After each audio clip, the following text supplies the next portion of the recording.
Hi. First, I'd like to thank you for purchasing the 24/7 Spending Challenge Workbook.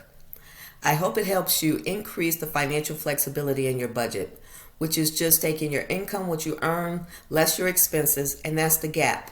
The wider the gap, the more flexibility you will have in your budget. So the purpose of this workbook is to help you identify places you may be spending on autopilot, places that you're overspending and maybe you could cut back, or just areas of your budget where you didn't even realize that you were spending that much money in that category.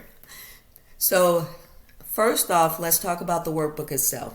It can be used as a printable workbook, so if you're a pen to paper person, you can print it out and work that way. That sometimes works best for me because writing things down just helps me remember. I don't know, it resonates more with me. Then I also have an iPad, so this particular planner I use inside of GoodNotes because I like to write it. And it is 142 pages. And lastly, you can open it up inside of Adobe where I am now. And if you want, you have the option to add your text. And you can change the color, increase the font size, decrease the font size, and type right inside of here. I think this might be a more time-consuming option, but it is an option if you didn't want to print it out and you don't have a tablet. So let's start the navigation of the planner. After you pass this, you have the index. All of the page numbers inside of the index are hyperlinked and will take you to that particular page. If we start with the roadmap, this links to each section in the workbook, and the title as well as the numbers are hyperlinked. So if you click on that, it will take you to that particular section. At the top is a home button on each page, which would take you back to the index. Also inside the planner are various worksheets, so a commitment to yourself to figure out your money personality, to look at your legacy, to see maybe where some of your money habits started.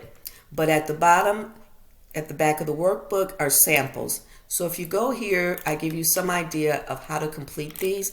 You can do it however you want because this is your journey, but this is just maybe to get the juices flowing, some creativity if you're not sure how to fill out the forms. If you go back to the home button and you go here to the budget categories, each of the titles will take you to that summary page. So each day you will write down so that you have a bird's eye view of how much you're spending in that category per day. If you want the numbers inside the challenge, there are 31 days, 24 spending, 7 on a no spend. If you click on that number, it will take you to that daily tracker. If you go down to the bottom, these categories are also linked to the same page, so you can get there from here. So this will be the household.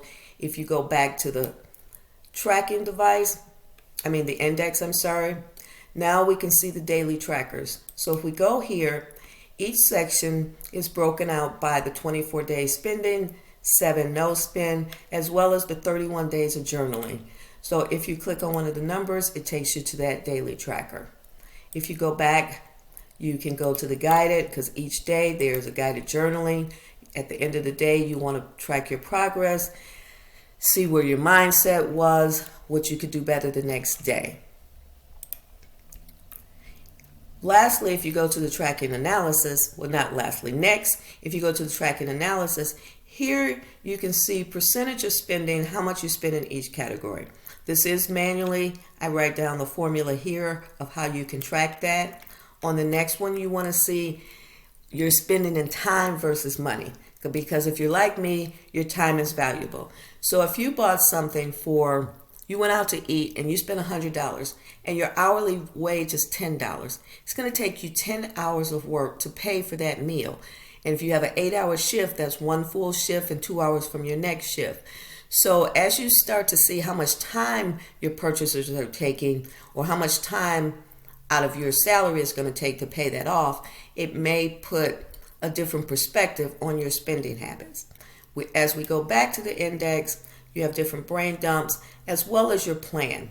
So at the end of the workbook, there is a link to my shop where I have other worksheets. I have saving challenges as well as a budget, because once you identify the areas in your spending, you may decide to reduce some of those, eliminate, and those extra funds, what do you want to do with them? Maybe you want to save more, so you could use one of the saving challenges. Maybe you want to pay down debt. Maybe you just want to start tracking your budget on a monthly basis, so you could use the budget planner. These are just ideas. Also listed in this document is an email, so if you have any questions, feel free to email me or to email me your success stories. I would love to hear how you're coming along on your journey. Thanks again for the purchase, and much success with increasing the financial flexibility in your budget.